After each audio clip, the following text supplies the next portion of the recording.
Amin. Tepuk tangan bagi Tuhan Yesus.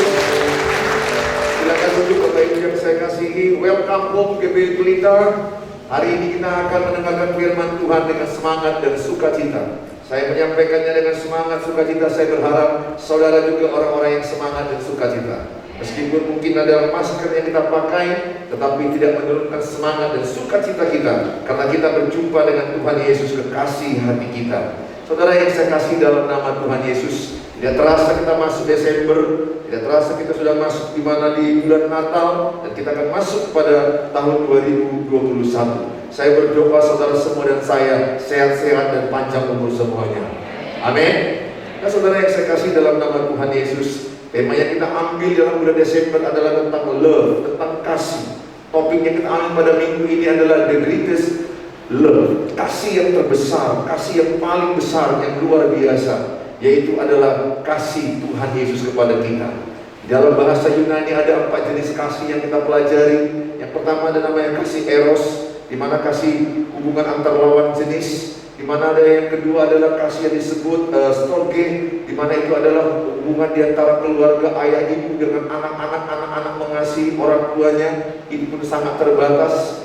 Ada kasih yang namanya filio, yaitu yang kasih antar pertemanan, antar bisnis, yang saling menguntungkan, saling memberkati. Tapi ada satu kasih yang luar biasa, namanya adalah kasih agape. Kasih agape ini adalah kasih Tuhan Yesus yang sangat luar biasa. Kasih Bapa yang sangat sempurna kepada kita. Kasih Bapa yang mengasihi kita apa adanya. Kasih Bapa yang menerima engkau apa adanya. Kasih Bapa yang tanpa syarat. Kasih yang tidak perlu dibalas. Bapa mengasihimu tulus tanpa minta dibalas. Dia hanya minta sebagaimana aku mengasihimu, kasihilah sesamamu. Itu yang dia minta. Dia tidak minta aku mengasihimu, kasihi aku. Bukan begitu ayatnya. Tapi dia berkata, sebagaimana aku mengasihimu, kasihilah sesamamu. Oleh karena itu saudara yang saya kasihi, hari ini kita akan membaca Yohanes 3:16. Mungkin ayat ini sudah sangat terkenal. Bisa dihafal ayat ini? Masih hafal ayat ini? Yohanes 3:16 ini kan ayat di mana liturgi-liturgi di Natal. Ya mungkin di Natal kita ini nggak ada liturgi-liturgi pada Natal ini ya. Tetapi ya tidak mengurangi semangat kita. Biasanya orang kalau liturgi beli baju liturgi. Nah saudara ya, baru beli baju baru dia karena dia tidur liturgi. Dan kalau nggak ada baju baru katanya Natalnya nggak sampai-sampai. Ada di antara saudara yang sudah beli baju baru, berapa yang sudah beli baju baru? Seperti beberapa orang belum beli baju baru. Tapi baju baru nggak ada hubungannya dengan Natal. Natal adalah kelahiran Yesus yang penuh dengan kasih yang membawa kita dalam pertobatan. Mari sama-sama kita baca di depan Yohanes 3:16. Karena begitu besar kasih Allah akan dunia ini, sehingga Ia telah mengaruniakan anaknya yang tunggal, supaya setiap orang yang percaya kepadanya tidak binasa, melainkan beroleh hidup yang kekal. Saudara, ayat ini adalah berasal dari pembicaraan antara Nikodemus, seorang tokoh agama Yahudi, pemimpin agama Yahudi, seorang Farisi, berbicara dengan Tuhan Yesus. Dia bicara tentang bagaimana bisa masuk kepada kerajaan Allah. Tapi Yesus berkata kepada Nikodemus, engkau harus dilahirkan kembali. Dilahirkan kembali. Kemudian Nikodemus pakai pikirannya. Yesus berkata harus apa tadi? Dilahirkan kembali. Dilahirkan kembali bagaimana? Saya sudah tua. Apa mungkin lagi saya masuk ke dalam rahim ibuku? Mana bisa? Tapi Yesus berkata, setiap orang yang lahir dari daging adalah daging, setiap orang yang lahir dari roh adalah roh. Maka yang tidak ada jalan lain, satu-satunya adalah orang harus mengalami lahir kembali. Bagaimana cara lahir kembali adalah dengan cara menerima Yesus di hati kita. 2 Korintus 5:17 berkata, barang siapa yang percaya kepada Tuhan Yesus, dia adalah ciptaan baru. Yang lama telah berlalu, yang baru sudah datang. Oleh karena itu saudara dan saya adalah ciptaan baru. Berapa banyak di sini di ruangan ini yang sudah percaya bahwa dia adalah orang yang sudah dilahirkan kembali, lahir baru. Wah, coba lihat wajah kiri kanan, wajah baru atau wajah lama. Wow, nggak nampak saudara ya, karena masker semua. Nah, mungkin kalau kita lihat bajunya mungkin baju yang lama, tapi yang penting hatimu hati yang baru, yaitu hati Tuhan Yesus yang ada di hati kita. Roh Allah ada pada kita. Saya mengajak setiap saudara dan saya menerima kasih Allah yang terbesar. Di saat ini saya mau menyampaikan betapa kasih Allah yang sangat besar kepada kita. Sebesar apa kasih Allah? Sebesar apa kasih Tuhan kepada kita? Kasih yang sempurna itu, saudaraku, adalah kasih Tuhan yang tanpa syarat, mengasihimu sebagaimana engkau adanya, mengasihi engkau dengan tanpa syarat, mengasihi engkau dengan tulus, dengan ikhlas, dengan penuh kasih tanpa syarat. Saya memberikan contoh di Alkitab kisah-kisah yang dialami Sakeus. Masih ingat Sakeus? Sakeus orangnya tinggi atau pendek? Yang pernah ada juga yang berkhotbah Sakeus yang tinggi. Sakeus orangnya pendek, saudara. Tapi Sakeus ini seorang pemungut cukai, seorang yang mengambil harta orang miskin, seorang yang mungkin dianggap korupsi. Ya, kalau sekarang mungkin ini adalah petugas-petugas pajak. Ada orang yang mengambil uang negara, ada orang yang mengambil uang orang miskin. Dia bisa dikatakan orang yang jahat, orang yang sangat dibenci oleh lingkungannya pada zaman itu. Tetapi dia Yesus, ketika Sakeus orang yang pendek ini, dia tahu diri, orang-orang beramai-ramai, ratusan orang mengikut Yesus yang adalah penyembuh, orang yang sangat diharapkan bisa melakukan mujizat dan kesembuhan. Ramai-ramai orang datang, tapi Sakeus tidak bisa melihat Yesus. Maka dia orangnya pendek tadi, maka dia naik ke mana? Dia naik ke pohon, saudara. Kabarnya katanya orang yang pendek lebih lincah ya, lebih otaknya katanya lebih cepat berpikir. Kabarnya seperti itu. Nah, saya nggak tahu pasti ya. Tapi yang pasti seperti itu, saya mengatakan Alkitab itu berkata bahwa Sakeus naik ke atas pohon. Kemudian Yesus berjalan, kemudian dia menjumpai, dan ketika dia melihat Sakeus, dia bisa berkata, Sakeus, malam ini aku akan makan malam bersamamu, aku akan tinggal di rumahmu. Saya bertanya, Sakeus itu pada waktu itu orang yang baik atau orang yang jahat? Orang yang berdosa atau orang yang suci? Dia nggak bilang kepada Sakeus, Sakeus kau bertobat dulu baru aku akan mau makan ke rumahmu. Sakeus kau benar dulu baru aku datang mau berteman dengan engkau. Tapi dia yang berkata, Sakeus, malam ini aku akan mau makan bersama dengan engkau. Sakeus orang yang berdosa, Sakeus orang yang banyak kesalahan, banyak kejahatannya. Tapi Tuhan mau tinggal di rumah dia dan mau makan di rumah dia. Saya tidak tahu pada pagi hari ini, yang menjelang siang hari ini, saya nggak tahu saudara dosa apa yang mau kerjakan, dosa apa yang kita lakukan, kesalahan apa yang kita lakukan. Saya hanya mau katakan betapa Tuhan Yesus sangat mengasihimu. Tuhan Yesus sayang kepadamu dan rindu pada hari ini. Dia tinggal di rumahmu dan dia berkata, kalau kau membuka pintu hatimu, dia akan masuk dan makan bersama-sama dengan engkau. Pada waktu kau datang kepada rumah Tuhan, Tuhan tidak melihat dosamu, Tuhan melihat hatimu yang rindu datang kepada dia. Tuhan sangat melihat hatimu yang sangat mau mengasihi dia. Dan saya mau katakan kepada saudara, betapa Tuhan sangat mengasihi saudara dan sangat mengasihi saya. Amin. Saudara yang saya kasih, lihat lagi kisah perempuan yang berzina. Coba lihat perempuan yang berzina, perempuan yang melakukan percabulan, kemudian orang-orang menyeret dia. Pada masa itu perempuan yang berzina ketahuan apa yang dilakukan, dirajam batu, mati, dan dipertontonkan di depan banyak orang. Seorang perempuan yang berzina, kemudian ditarik, diseret, kemudian orang-orang udah ambil batu, mau melempar perempuan ini. Coba lihat, apa kata Yesus? Siapa di antaramu yang tidak berdosa? Lemparlah. Apakah ada yang melempar? Tidak ada. Tidak ada satupun yang melempar.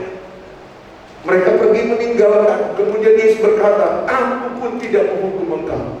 Pergilah dan jangan berbuat dosa lagi. Lihat, seorang perempuan yang berzina gak langsung dihakimi. Kalau pakai hukum Taurat pada waktu itu, dia mati, dihukum rajam seperti itu. Betapa kasih Tuhan Yesus kepada setiap orang. Saya mau katakan kepada betapa kasih yang sempurna itu mengasihi. Tidak ada kasih yang seperti dia. Dia sayang kepada. Saudara masih ingat cerita anak bungsu yang terhidup. Dia memboroskan harta ayahnya. Dia mempoyak-poyakan, dia berjudi, dia menghabiskannya. Setelah dia habis hartanya, dia makan di mana? Dia makan di kandang. Itu pun gak dapat makan. Dia hanya menjaga ternak babi. Artinya apa? Contohnya kira-kira seperti ini. Ada saya, ada babi, ada makanan. Babinya makan, saya tidak makan. Mana lebih berharga, babinya itu saya? Babinya. Orang yang jatuh dalam dosa kadang-kadang bisa hidupnya seperti merasa kotor, hina, begitu jorok. Saya nggak tahu bagaimana perasaan orang sekarang ini banyak bersalah, tertuduh. Tapi lihat Tuhan Yesus yang sangat luar biasa. Ketika anak ini merasa nggak bisa makan, mungkin ceritanya ketika dia mau minta makan sama si babi ini, mungkin dipanggilnya Ben, mungkin saudara ya. Hai Ben, nah kira-kira gitu. Bisa nggak aku ambil sedikit makananmu Ben? Maksudnya babi kira-kira begitu saudara. Babinya bilang apa? Aku pun lapar kira-kira gitu. Urus perut masing-masing. Karena majikannya melarang saudara. Dia lebih hina. Tapi lihat apa yang dialami seorang anak bungsu yang jahat koyak-koyakan ini. Ketika dia pulang ke rumah bapaknya, di rumah bapaknya banyak makanan.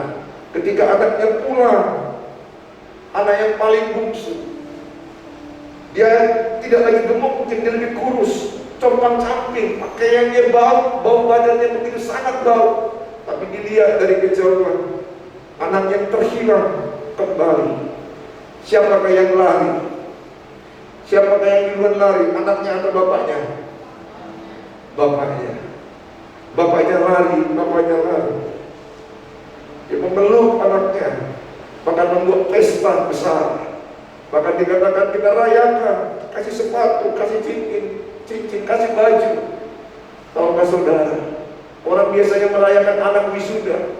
Orang merasakan misalnya anak merayakan, orang itu merayakan ketika anaknya juara 1, juara 2. Tapi ini anak yang jahat, anak yang waktu pulang belum tentu, belum ada kalimat bertobat. Gak ada kalimat bertobat pada waktu dia pulang. Dia hanya pada setelah dia pulang, baru dia berkatakan, Bapak, aku orang yang bersalah. Tapi sebelum dia ngomong gitu, sebagaimana dia adanya, bapaknya gak peduli. Anak yang berdosa ini dipeluknya. Anak yang berdosa ini, anak yang bersalah ini dikasihinya, dipeluknya. Tahukah saudara, itulah kasih Bapak. Bapak gak peduli. Sebagaimana mungkin dosa kita yang kita lakukan. Mungkin kau merasa banyak salah yang kau lakukan, banyak dosa yang kau lakukan.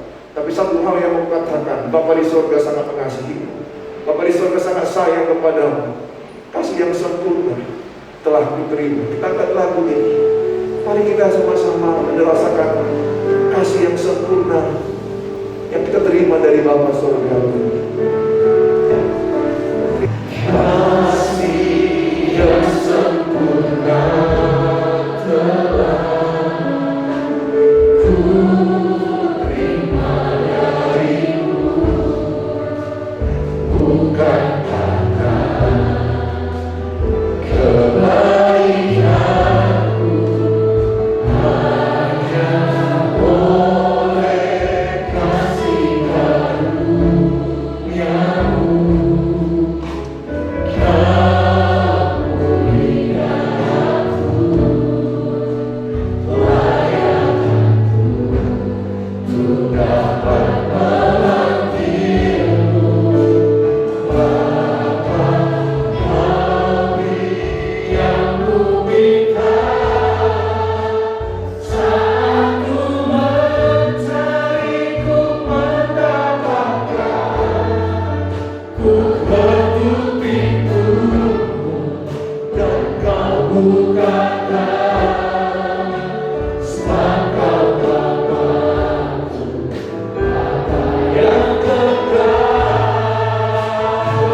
tandanya mengasihi orang lain.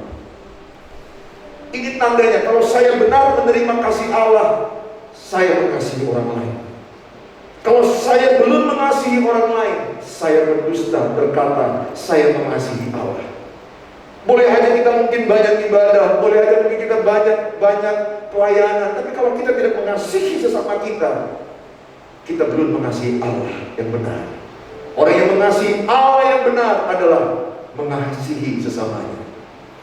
Saudara yang saya kasihi, 1 Yohanes 4 ayat yang ke-10 jelas berkata, 1 Yohanes 4 ayat 10, jangan kita yang merasa mengasihi Allah, tapi Allah yang mengasihi kita. Karena ada orang yang kadang-kadang merasa, wah aku begitu mengasihi Tuhan. Berhentilah kita merasa lebih baik dari orang lain. Berhentilah kita merasa, wah aku yang mengasihi Tuhan. Ayat ini apa arti kasih? Kalau saudara ditanya apa arti kasih, inilah jawabannya. Bukan 1 Korintus 13 ayat 4, 5, 6, 7. Itu adalah penjabarannya. Inilah kasih itu, bukan kita yang telah mengasihi Allah. Jadi jangan ada perasaan di hatimu, oh aku sangat mengasihi Allah. Perasaan itu lebih bagus dibuktikan dengan mengasihi sesama. Itu lebih baik daripada kita merasa dengan bangga, oh aku lebih rohani daripada dia, aku lebih baik daripada dia. Tetapi Allah yang telah mengasihi kita dan yang telah mengutus anaknya sebagai pendamaian bagi dosa-dosa kita. Jadi kita adalah orang yang pertama kali dikasihi Tuhan. Kita dikasihi Tuhan. Maka saya mau katakan sama saudara, mari sama-sama kita menyadari betapa Tuhan mengasihimu, betapa Tuhan mengasihi kita sama-sama. Dan kita nggak boleh lagi menghakimi orang lain. Saya mengajak sama kita, mari kita berhenti untuk menghakimi orang lain. Mari kita berhenti merasa lebih baik dari orang lain. Saya tidak lebih baik dari saudara. Saya tidak lebih baik dari pembunuh. Saya tidak lebih baik daripada orang yang berzina. Semua manusia sudah berdosa. Tidak ada manusia yang lahir tanpa dosa. Semua orang telah berbuat salah. Semua kebaikan manusia adalah buruk di hadapan Tuhan. Kita ini saat ini adalah hanya oleh satu hal, yaitu yang namanya kasih karunia Allah. Kemurahan Allah yang luar biasa ada pada kita. Kasih yang sempurna itu ada pada kita. Kasih yang sempurna itu ada pada kita, yaitu kasih Tuhan Yesus yang tanpa syarat, yang mengasihimu sebagaimana engkau adanya, yang menerimamu bagaimana engkau adanya. Maka ketika engkau tidur dengan khotbah ini, Tuhan pun sayang samamu. Amin. Hanya sayang aja kalau khotbah engkau tidur, tapi Tuhan tetap sayang sama. Gak ada orang dengar khotbah tidur pulang-pulang keleng kayak gini. Belum pernah melihat begitu. Tuhan sayang kepada sebagaimana kau adanya, karena Dia adalah Bapa yang baik, Bapa yang mengasihi. Saya bisa bayangkan kasih Bapa itu seperti saya mengasihi anak-anak saya. Saya mengasihi mereka. Kalau mereka sakit, saya bayar tidur. Maka saya minta supaya mereka tidur dekat saya. Betapa saya mengasihi mereka. Kadang-kadang mereka bisa marah kepada saya, tapi saya tetap sayang kepada mereka. Kasih seorang bapa kepada anaknya. Saya bisa membayangkan, saya berbandingan kasih bapa mengasihi. Saya begitu bangga ketika melihat mereka bisa jalan. Dari kecil saya gendong, maka saya foto. Kemudian saya sengaja lengketkan di meja makan supaya bukan saya mau pamer, saya hanya menunjukkan betapa saya sayang kepada anak-anak saya, sebagaimana dia adanya. Makanya kadang-kadang hati saya sedih kalau ada seorang bapak memukul anak-anaknya. Dan juga pernah tangan saya terlanjur memukul bokongnya si Hani Pak masa kecil. Saya pernah menyesal. Saya pikir sekali itu aja, dan saya tidak mau lagi. Dia juga pernah marah, agak marah begitu kuat kepada Cini dengan kasar. Saya menyesal. Bapa di surga itu sangat mengasihi kita. Saya bisa bayangkan kasih Bapa itu, karena saya bisa rasakan seorang Bapa mengasihi anak-anaknya. Saya begitu mencintai mereka mulai dari kecil. Kalau mereka ada masalah, ada kesulitan, saya rela untuk menolong mereka. 24 hours, 24 jam, seorang Bapa siap menolong anak-anaknya. Seperti Bapa sayang anaknya, begitulah Bapa di surga sayang anak-anaknya. Makanya kadang-kadang kalau ada seorang bapak yang menyakiti anaknya, memukul anaknya, itu sangat menyedihkan. Sehingga anak-anak tidak bisa lagi percaya kepada bapak yang baik itu. Tapi nyatanya di bumi ini ada bapak yang meninggalkan anaknya, dan dia pergi dengan perempuan lain dengan sesuka hatinya. Ada luka pada hati anak-anak. Ada bapak yang sengaja memukul anaknya, bahkan tidak tanggung-tanggung sampai anaknya tidak punya suara. Maka menghajar anaknya seperti menghajar lawan yang tidak seimbang. Anak itu menangis. Setiap pukulan, setiap bentakan itu melukai hati anak-anak. Bapak di surga gak pernah membentak. Bapak di surga sayang sama. Kapan aja kau datang, dia ada. Dia satu-satunya bapak yang tidak pernah meninggalkan. Kalau ada di rumah hari ini kau merasa bapakku meninggalkan aku, saya hanya mau katakan Bapak di surga tidak pernah meninggalkan aku. Dan berdoalah bapakmu yang di rumah juga akan bertobat dan dipulihkan Tuhan. Kalau ada yang merasa bapakku tidak sayang sama, Bapak di surga sangat sayang sama. Kenapa ada seorang anak jadi kasar ketika pada masa mudanya, bisa berpukul karena masa kecilnya dia pernah dipukul. Kalau orang yang terluka dia akan melukai, kalau orang yang sembuh dia akan menyembuhkan. Makanya kalau kita lihat orang kenapa dia tega melukai, jangan hakimi dia. Dia juga korban luka pada masa lalunya, dia korban luka pada masa kecilnya.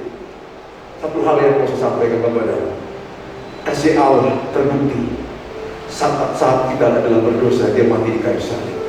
Coba kita lihat dalam poin yang pertama dalam kitab Roma 5:8 depan, sama-sama kita baca. Allah mengasihi saat kita tidak layak dikasihi. Ayat Roma 5:8 sama-sama 1-2 ya. Akan tetapi Allah menunjukkan kasihnya kepada kita oleh karena Kristus telah mati untuk kita ketika kita masih berdosa. Berarti Kristus mati di kayu salib bukan saat manusia dalam keadaan baik, benar, bukan. Saat manusia jahat, saat manusia berdosa. Makanya kenapa kita punya kasih, supaya kita saat disakiti, saat kita orang lain mengecewakan kita ada punya antibodi namanya kasih. Kasih itu bisa menutupi kekecewaan, kasih itu bisa mengampuni, kasih itu menerima orang apa adanya, menerima orang yang menyakiti. Saudara, saya mau katakan sama saudara, itulah kasih yang sejati adalah saat orang berbuat jahat kepada kita, tapi kita tetap berbuat baik kepada dia. Saat dia mengkhianati kita tetap setia kepada dia. Kasih Tuhan sangat setia kepada kita. Dia sangat setia kepada kita. Dia tidak pernah meninggalkanmu sedikit pun. Dia membuktikan kasihnya. Bukan saat kita dalam keadaan benar atau baik, tapi saat kita dalam keadaan yang berdosa. Teman-teman yang saya kasihi, saudara-saudara, di Natal ini biasanya adalah tema khotbah kasih. Saya tidak tahu ada di antara mungkin yang sangat terluka, sangat tersakiti. Mungkin kau punya kenangan cerita hidup yang sangat pahit, sangat kecewa.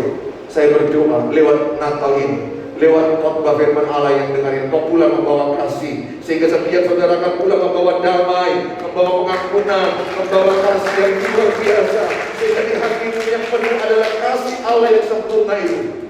Dan kasih Allah yang sempurna itu kau berikan kepada orang lain. Saya terima kasih Allah, saya bagi sama orang lain. Saya percaya kalau begitu rumah tangga akan luar biasa. Poin yang kedua, Allah memberikan Yesus sebagai tebusan manusia yang berdosa, menebus kita dengan darahnya, dengan kematiannya. Sebab kamu tahu bahwa kamu telah ditebus dari cara hidupmu yang sia-sia, yang kamu warisi dari nenek moyangmu itu, bukan dengan barang yang fana, bukan pula dengan perak atau emas. Saudara bukan dibeli bukan dengan perak atau emas, tapi saudara dan saya adalah dibeli dengan darah Yesus yang tunai. Saudara sangat mahal. Kalau orang bertanya kepadamu, seharga apa dirimu? Katakanlah, seharga darah Yesus. Hidupmu seharga darah Yesus. Engkau sangat berharga, sangat mulia di hadapan Tuhan. Diciptakan segambar serupa dengan Dia. Dia mau mengasihi engkau, menjaga engkau. Sekali lagi, Tuhan mengasihimu bukan saat engkau di gereja. Walaupun engkau lagi sedang melakukan dosa, kejahatan, berjudi, alkohol, narkoba, berzina, Tuhan tetap mengasihimu. Dia mengasihi Karena kasih yang sempurna itu, itulah yang mengubah seseorang, yang membuat orang berubah, bukan dengan hukum Taurat dan hukum Taurat, tapi karena kasih Allah yang sempurna itu. Saya rindu pada hari ini, setiap kita mengasihi, bukan hanya Yohanes 15 ayat 13 yang terakhir, bahwa dikatakan sama-sama kita baca, tidak ada kasih yang lebih besar. Sama? Tidak ada kasih yang lebih besar daripada kasih seorang yang memberikan nyawanya untuk sahabat-sahabatnya. Saudara yang saya kasihi, Tuhan Yesus memberikan nyawanya untuk kita. Bukan sekedar hanya lahir di kandang domba tempat yang baru, tapi Dia mau mati di kayu salib. Itu adalah kasih yang terbesar. Hari ini Tuhan mau engkau mengasihi sahabat-sahabat. Hai suami-suami, mungkin hatimu terluka kepada istri, engkau mengasihi istri, mengampuni istri. Hai istri-istri, engkau mengampuni suami. Mungkin ada kata-kata yang mengecewakan, kata-kata yang melukai, tapi hari ini kau berkata, aku mengasihi suami, aku mengasihi dia sebagaimana dia adanya. Bukankah masalah pandemi ini, masalah pernikahan banyak bermasalah, masalah keluarga banyak bermasalah, saling melukai, saling menyakiti. Kenapa? Karena 4M, lu lagi, ketemu di rumah terus, sehingga muncul rasa kebosanan, sehingga mereka bertengkar. Bahkan di beberapa provinsi angka perceraian meningkat sekarang. Banyak orang mengalami perceraian pada zaman sekarang. Tapi saya mau katakan kepada saudara, kalau sebuah pernikahan dibangun di atas kasih Yesus, maka suami akan mengasihi istri tanpa syarat, istri akan menghormati suami tanpa syarat. Sebagaimana Kristus mengasihimu tanpa syarat, kasihilah orang lain tanpa syarat. Bahkan engkau mau berkata, aku mau memberikan nyawaku untuk orang yang kukasihi.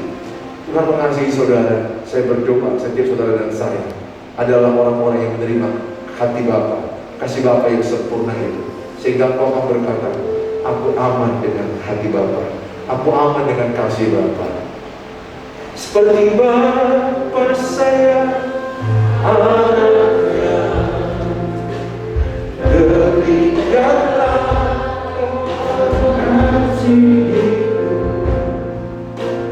Kau jadikan biji matamu, kau berikan semua yang ada padamu. Seperti Bapa sayang anaknya, demikianlah kau menuntut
tidak layak di hadapan Tuhan.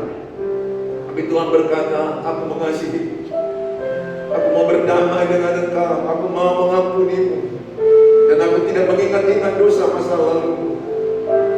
Dan pulanglah dan jangan berbuat dosa lagi.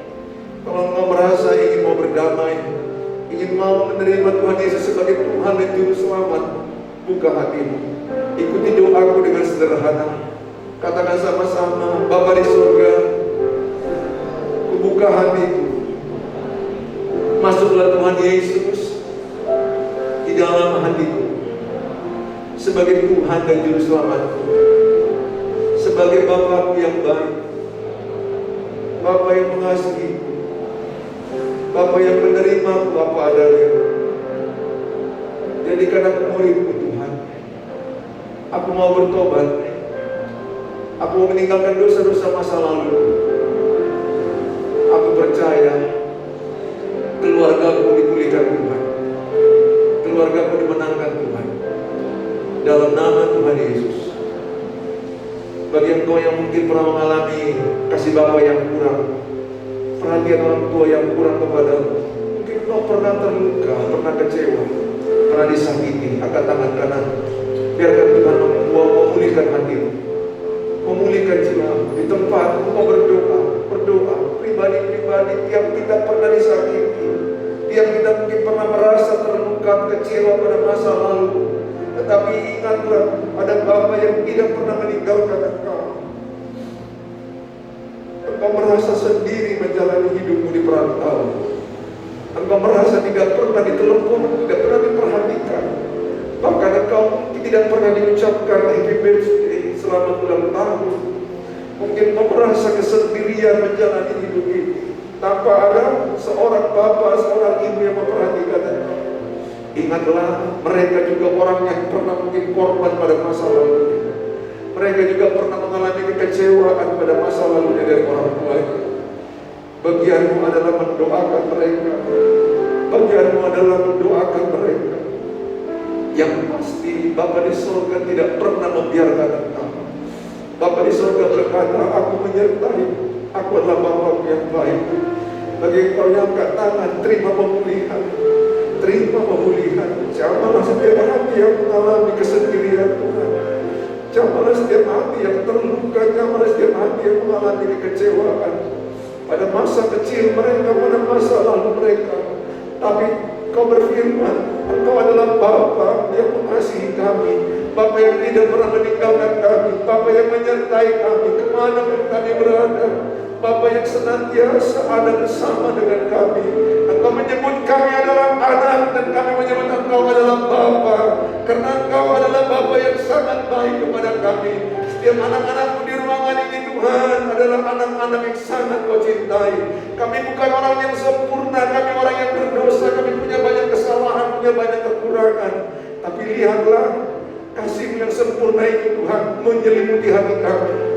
Lihatlah Tuhan, mungkin beberapa orang-orang di sini adalah orang-orang yang melihat papa mamanya bertengkar. Papa mama mungkin bertengkar terus-menerus, papa mamamu terus bertengkar. Mungkin engkau mungkin ada ayah ibu yang sudah bercerai, ayah ibu mungkin yang sudah tidak lagi bersama. Ampuni mereka, kasihi mereka. Mereka pun bukan orang yang mau seperti itu. Mereka juga mengalami masa lalu yang terluka dan kecewa pada masa lalu mereka. Ingatlah ada Bapa di surga yang senantiasa memulihkan kita. Tuhan, setiap anak-anakmu di ruangan ini, biarlah menerima hati Bapa di surga, kasih Bapa di surga. Setiap kami berkata, kami menjadi orang yang mau mengasihi orang lain, sebagaimana Tuhan mengasihi kami, demikianlah kami mengasihi sesama kami. Sebagaimana Bapa menerima kami, demikianlah kami menerima keluarga kami, menerima sesama kami. Terima kasih Bapa, setiap kami di ruangan ini orang-orang yang dipulihkan Tuhan, sehingga kami pulang membawa kasih yang sempurna itu. Terima kasih Bapa, terima kasih. Haleluya. Sama-sama kita mengucapkan doa yang diajarkan Tuhan Yesus. Bapa kami yang di surga, kuduskanlah nama-Mu, datanglah kerajaan, jadilah kehendak-Mu di bumi seperti di surga. Berikanlah kami pada hari ini makanan kami secukupnya, dan ampunilah kami akan kesalahan kami, seperti kami juga mengampuni orang yang salah pada kami. Dan janganlah bawa kami ke dalam pencobaan, tapi lepaskanlah kami dari bahaya jahat, karena Engkau yang punya kerajaan, dan kuasa dan kemuliaan sampai selama-lamanya. Amin. Bawalah hati Bapa, kasih Bapa surgawi yang melimpah-limpah, penyertaan daripada Tuhan Yesus Kristus yang menyertai kita oleh kasih karunia dan Roh Kudus yang menolong hidup kita saat ini sampai Maranatha. Tuhan Yesus memberkati yang percaya, sama-sama katakan amin.